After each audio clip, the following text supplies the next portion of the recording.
Hello, I'm Professor Boardway, and what I want to talk to you about today is the California Supplemental exam.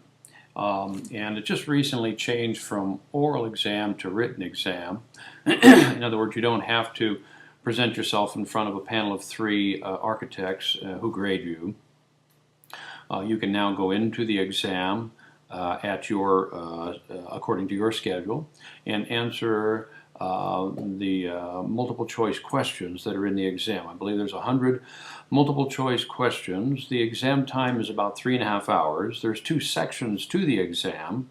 Section 1 is project scenario section, where they would give you a project, site plan, floor plans, elevations, a section, perhaps a letter from the client, or a transmittal from a general contractor or something like that, and you review these documents and then answer the questions, there might be around 30 or 40 questions regarding that issue, that section. And then once you exit that section, you can't go back to it, and the clock is continuing to tick on toward the 3.5 hours of total time you have.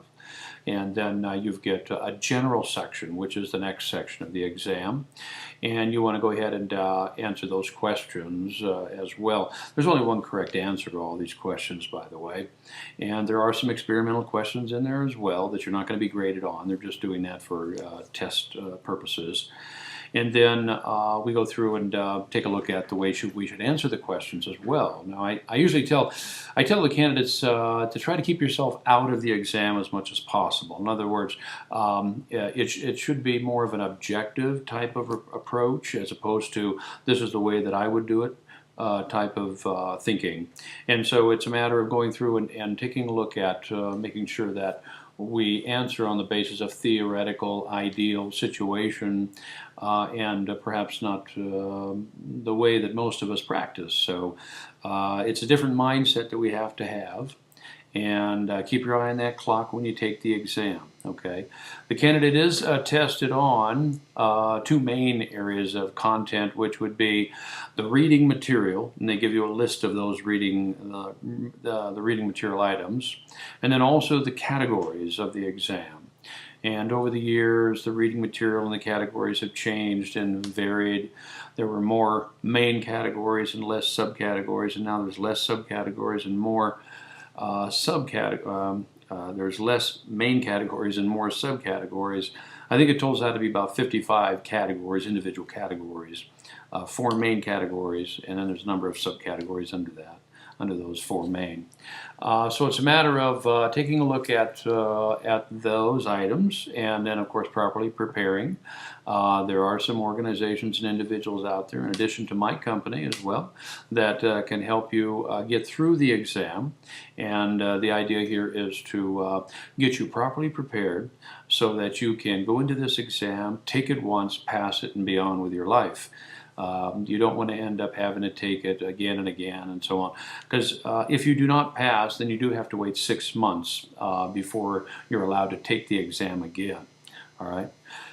So you want to make sure that, of course, you pass all the ARE sections as well. You have to do that first, and then NCARB and the board will confer with each other, confirm that you have passed, and you are allowed to take the CSE as well.